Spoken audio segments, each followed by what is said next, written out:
Welcome back to another episode of the Make Disciples podcast. My name is Dan Rober, and joining me today in the podcast studio is Mike Shockey. Mike, good to have you here with us. Thanks, Dan. Or as my daughter knows you as Dr. Shocktopus.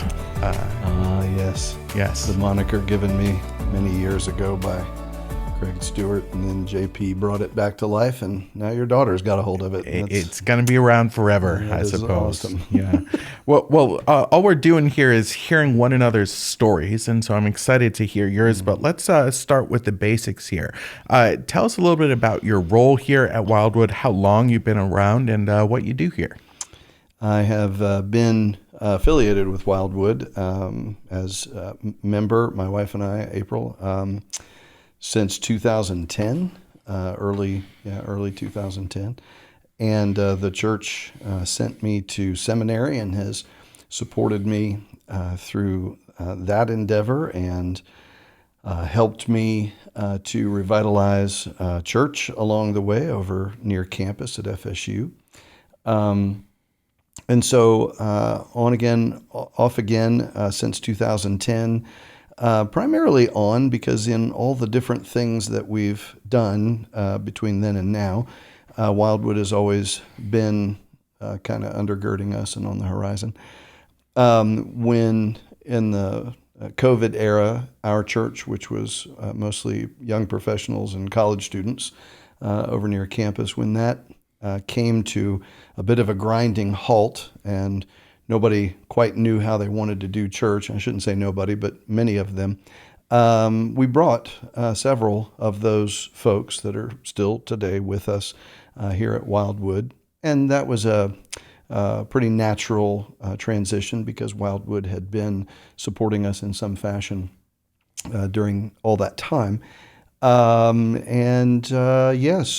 I am a pastoral resident, which effectively in the PCA just means that I am working towards my the finish of my Master's of Divinity. But in the meantime, I am a pastor. I am doing pastoral things. I have been ordained by a local ordination as a pastor under the auspices of Wildwood, but not the PCA. Sure. As Wildwood sat in on and really brought those ordination services to bear. So when I brought our people back over to Wildwood, it was agreed that I would just kind of fill some roles affectionately as they were needing to be filled, and that I would really just simply be the pastor that I've always been and kind of carry that sort of spirit into this place. That's the unofficial side. The official side is that I work very much with the community that is Wildwood, community groups right now. That's just one faction of what I do is working with community groups, but also looking at ways that we can press into the broader community as the community that is Wildwood for the sake of the gospel. I don't want that to sound terribly generic, but that's effectively what I do. I am a pastor, so. Yeah. And knowing a little bit of your story already, I know that the gospel has changed your life in a dramatic way. So can you tell us a little bit about what led you to Christ?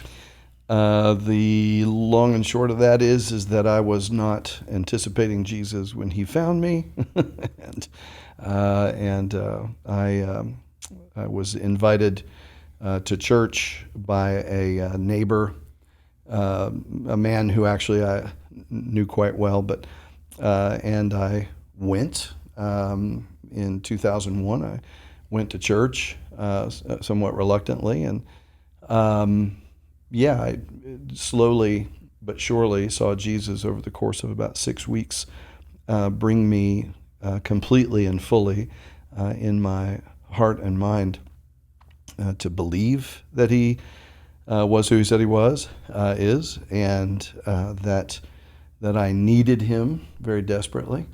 And there is much, much more to that story, but effectively the change that you speak of is is in two ways. It had its primary effect in the fact that I was a very atheistic musician, entrepreneur, didn't need anybody. Had myself and had my talents, and that's all I needed. And I was a terribly selfish man, and brought me to a place where I could see beyond those things, and saw a need for Jesus. And then in the second part of how he has changed and is changing me is that I'm still a selfish guy. I still have some of those tendencies, but now I'm very aware of them and very quick, I hope, I think I am, very quick to dismantle those things and see the Spirit of God work in me to be rid of it, and then also to familiarize with people around me who have the same kind of sensibility, which frankly is most of the world around you. Everyone has selfishness, and it enables me to be able to see some things in them, to empathize with them, and to just kind of familiarize with where they are. And often it gives me the change that he has wrought in me. It really is maybe an ability to not have my own sin lost on myself. It gives me an opportunity to talk with people at a more common level, I suppose. Yeah. So for the sake of the gospel, of course. Yeah. So there's been that tremendous life change, but that doesn't necessarily draw people into full-time ministry. So what was it that led you into ministry? I guess it's because I talk a lot, and because somebody along the way said, "Hey, maybe you should be a teacher." I don't know if that's true. No, I immediately upon getting saved, Jesus coming to me and rescuing me, I noticed that I had a desire for teaching, not necessarily preaching, though I'm for that, and I like that. I do make a distinction, between the two things. But I loved immediately, and still to this day loved, the teaching of Scripture, the wealth and depth of it, and the different personalities and intellects and passions that can bring that out in different people. So that got me at first, but it never occurred to me that I myself would do such a thing. And a friend invited me, a mentor of mine who has since gone on to be with Jesus, but he invited me to come to the prison down at Wakulla, just south of here, where he was doing some teaching, and I didn't want to go. It didn't sound like anywhere I wanted to be. And it took a couple of years, and I finally went, and he took me 1 week. I got to know some of the guys, and they were very kind. I got up and gave a little testimony of how I had come to Christ, or how he had come to me, rather. And the next week, he is driving me out there, and he says, "Well, here's the book that we're going through right here. You're going to lead the class tonight." Oh, wow. And I just thought, I don't know how good of an idea this is. I don't know what I'm doing. And from that time in August of 2006 until today, I have been teaching and learning how to teach, and the ever-developing, trade of teaching, the ever-developing skill, and I don't know how good I am at it, but I'm very passionate about it for sure. So yeah.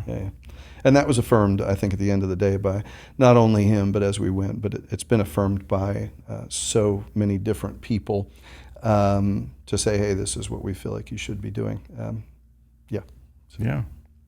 So just one final question. What would you say, if you had to summarize it, is your hope for Wildwood? What would you long to see here at Wildwood? Again, at the risk of sounding generic about my hope for Wildwood, it is not generic. My hope for Wildwood is precisely the same as it is for myself or you or Isaac or anyone, really. And that is just that we would be sure of what this otherwise invisible God has done for us.